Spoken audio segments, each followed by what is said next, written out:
Speaker صاحب، پہلے تو میں امریکہ کے ساتھ اپنی تعلقات کے اوپر بات کر دوں۔ امریکہ سے جس طرح ہم نے وار آن ٹیرر میں ان کا ساتھ دیا اور جو ذلت اٹھانی پڑی میرے ملک کو، میں نہیں سمجھتا کہ کبھی بھی کوئی ملک ایک وار آن ٹیرر میں ساتھ دے اور ان کا ساتھ دے اور وہ برا بھلا بھی ہمیں کہیں کامیاب افغانستان میں نہ ہو تو وہ بھی پاکستان ذمہ دار ہے اوپنلی۔ مجھے کبھی نہیں بھولتا ایک ہمارے پاکستانیوں کے لیے بڑے دو شرمندہ واقعات جس میں ہم سب بڑے شرمندہ ہوئے۔ ایک ہوا جی، اسامہ بن لادن کو انہوں نے امریکنز نے آ کے ایبٹ آباد میں مار دیا، شہید کر دیا۔ اس کے بعد کیا ہوا؟ ساری دنیا نے ہمیں گالیاں نکالی، برا ہمیں کہا، ہمیں برا بھلا کہا، یعنی ہمارا اہلائے ہمارے ملک میں آ کے مار رہا ہے کسی کو اور ہمیں نہیں بتا رہا، اور 70,000 پاکستانی مر چکے ہیں ان کی جنگ کے لیے۔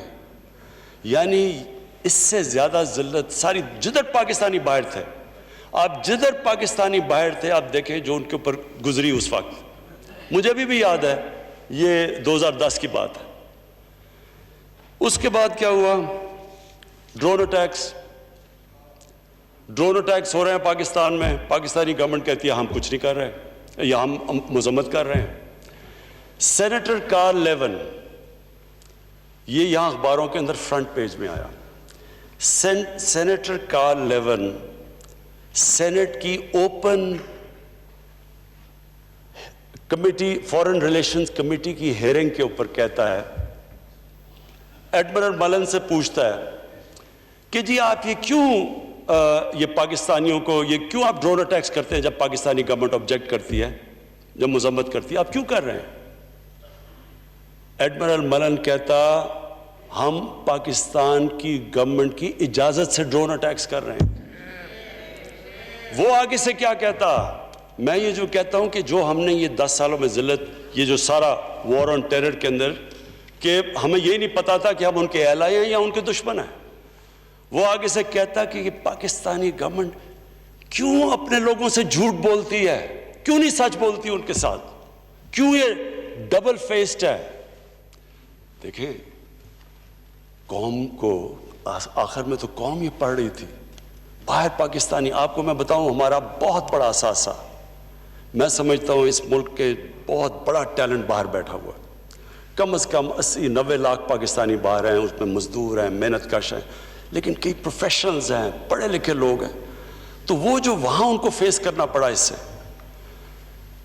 اسپیکر صاحب، جب سے ہماری حکومت آئی ہے، آج ہماری امریکہ سے ریلیشن شپ جو ہماری کنسسٹنٹلی فارن پالیسی تھی، جو ہماری پالیسی تھی کہ ہم امریکہ کی جنگ میں شرکت نہیں کریں گے، ہم صرف پیس ٹاکس میں، ہم امن میں شرکت کریں گے، ہم جنگ میں شرکت نہیں کریں گے۔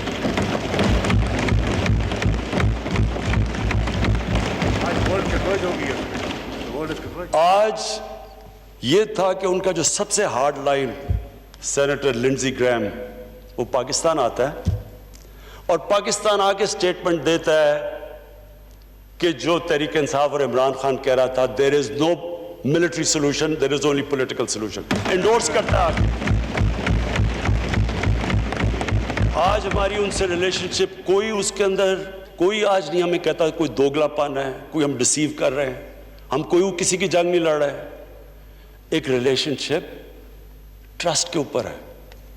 میں یہ نہیں کہہ رہا کہ ہمارا کوئی اس کی وجہ سے کوئی پاکستان کو ہمیں کہنا کہ جی ہمیں ان سے کوئی ایڈ لیں یا کچھ لیں، تو مجھے یہ بھی شرم آتی ہے، سارا وقت ہم یہ ایکسپیکٹ کرتے ہیں، لیکن ہماری ریلیشن شپ اب ہمیں وہ کوئی ذلیل نہیں کر رہا وہاں۔ ہمیں جب بھی وہ جو ڈونلڈ ٹرمپ ملا ہے، عزت دی ہے اس نے کوئی ہمیں کوئی کہا نہیں کہ جی میرے لیے بلکہ ریکویسٹ کرتا ہے کہ ہماری مدد کرو افغانستان میں امن لانے کے لیے۔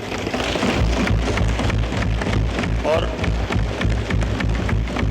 اسپیکر صاحب، میں بڑا آج اپنی حکومت کو، اپنی فارن پالیسی کو، اپنے فارن منسٹر کو، ان سب کو پھر خراج تحسین پیش کرتا ہوں۔ کہ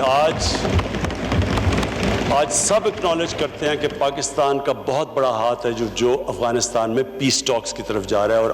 دعا کرتے ہیں اللہ سے کہ افغانستان میں امن ہو، تاکہ ہم پاکستان کا اور افغانستان کا بہت فائدہ ہے امن میں، کیونکہ ہمارے ساتھ سارا سینٹرل ایشیا کھل جاتا ہے ٹریڈ کے لیے، اور فیوچر تو ٹریڈ کی ہے۔ میں جی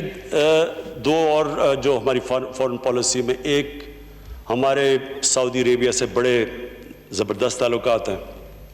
ہمیشہ رہے ہیں، انہوں نے مدد بھی کی۔ دوسری طرف ایران ہمارا ہمسایہ ہے، ہم نے پوری کوشش کی اور کر رہے ہیں کہ کسی طرح سعودی عربیہ اور ایران کے اندر یہ جو پھیلایا جا رہا ہے، اور میں آپ کو یہ یقین دلاتا ہوں کہ یہ ایک ایسے سپوائلرز ہیں، وہ چاہتے ہیں کہ ادھر کانفلکٹ ہو۔ سارے مسلمان دنیا میں اٹھا کے دیکھ لیں، لیبیا سے دیکھیں، ہر جگہ تباہی مچی ہوئی ہے، سیریا میں دیکھ لیں، افغانستان میں بھی ابھی تھوڑا ٹھیک ہو رہا ہے، صومالیہ، تو وہ چاہتے ہیں کہ یہاں ایک کانفلکٹ ہو جائے۔ میں بڑے فخر سے کہتا ہوں کہ ہمیں دونوں نے ریکویسٹ کیا، ایران نے بھی ریکویسٹ کیا، سعودی عربیہ نے بھی ریکویسٹ کیا کہ آپ کوشش کریں کہ ہمارے تعلقات بہتر کریں، اور ہم کر رہے ہیں کوشش، حالانکہ اس کے اندر پرابلمز ہیں، کیونکہ اور پلیئرز بھی اس کے اندر وہ چاہتے نہیں۔ لیکن بات یہ ہے کہ پاکستان آج وہ ملک نہیں ہے جو ہمیں اکیوز کیا جاتا تھا کہ کبھی کسی میں جنگ میں شرکت کر رہے ہیں، کبھی کوئی جنگ، کبھی کسی مسئلے کا حل نہیں ہوتا۔ ہم وہ ملک انشاءاللہ بنیں گے جو لوگوں کو اکٹھا کریں گے، ملکوں کو، اور انشاءاللہ مسلمانوں کو اکٹھا کرنے کی کوشش کریں گے۔ میرا آخری فارن پالیسی پہ پوائنٹ، انڈیا۔ دیکھیں جی، میں نے یہاں جب پہلے تو ہم نے کوشش کی ہندوستان سے، آپ سب کو پتہ ہے، کیونکہ میں نے بات بھی کی نریندر مودی سے کہ کشمیر کا ہمارا ایشو ہے، تو یہ ہم بات چیت سے حل کر لیں، اور ٹریڈ میں اگر ہمارا کشمیر کا ایشو حل ہو جائے تو بہت بڑی ایڈوانٹیجز ہیں، دونوں ملکوں کو بڑی ایڈوانٹیجز ہیں۔ غربت اگر کم کرنی ہے تو ٹریڈ آپس میں کر دو۔ ساری دنیا میں یہ ثابت ہوا ہے کہ جتنی ٹریڈ بڑھتی ہے اتنی اسٹینڈرڈ آف لیونگ اوپر چلی جاتی ہے۔ ہمیں شروع میں سمجھ بھی نہ آئے کہ یہ ریلیکٹنس بڑی وہاں تھی، اور ایک تکبر بھی تھا وہاں۔ اس کے بعد ان کے الیکشنز آ گئے، تو ہم نے سوچا چلیں الیکشنز کے لیے بڑی پلوامہ ہو گیا، آپ کو یاد ہے، پھر الیکشنز ہو گئے، تو ہم نے سوچا کہ الیکشنز سے پہلے اس نے بڑا ٹف سٹانس لیا ہوا ہے، کیونکہ یہ اپنا ہندو نیشنلسٹ، یہ جو اس کا ایجنڈا ہے ان کو خوش کرنے کے لیے، ان کو جوڑنے کے لیے ساتھ کر رہا ہے۔ تو ہم تب انتظار کیا ہم نے، لیکن جیسے ہی ان کا الیکشن ہوا تو وہ اور ہی طرف ان کی ایروگنس چلی گئی، اور پھر جب 5 اگست کو انہوں نے کشمیر میں یہ جو اللیگلی کشمیر کو انیکس کر کے اور آرٹیکل 370 ختم کیا، تو مجھے یاد ہے یہیں میں نے ایک تقریر کی، اور مجھے اپوزیشن نے تنقید کی کہ جی آپ کیا تاریخ کی باتیں کر رہے ہیں، آپ نے تو تاریخ کا سبق بتا دیا۔ اسپیکر صاحب، اب وہ پیچھے چلے جائیں اس دن، تو میں نے وہ کیا کہا تھا؟ میں نے یہ کہا تھا کہ ہمارا مقابلہ یہ کوئی انٹرسٹ کے اگینسٹ نہیں ہے، یہ انڈیا اپنے انٹرسٹ نہیں پروٹیکٹ کر رہا، ہمارا ایک آئیڈیالوجی کے خلاف مقابلہ ہے۔ یہ ایک ہندوتا، ایک ہندو سپریمسسٹ، ایک فیشسٹ، ایک نازی انسپائرڈ آئیڈیالوجی کا مقابلہ ہے۔ وہ پاکستان کو سمجھتے نہیں ہیں کہ یہ کوئی ملک جس سے کوئی ان کے تعلقات اچھے ہونے چاہیے، وہ ہمیں ایک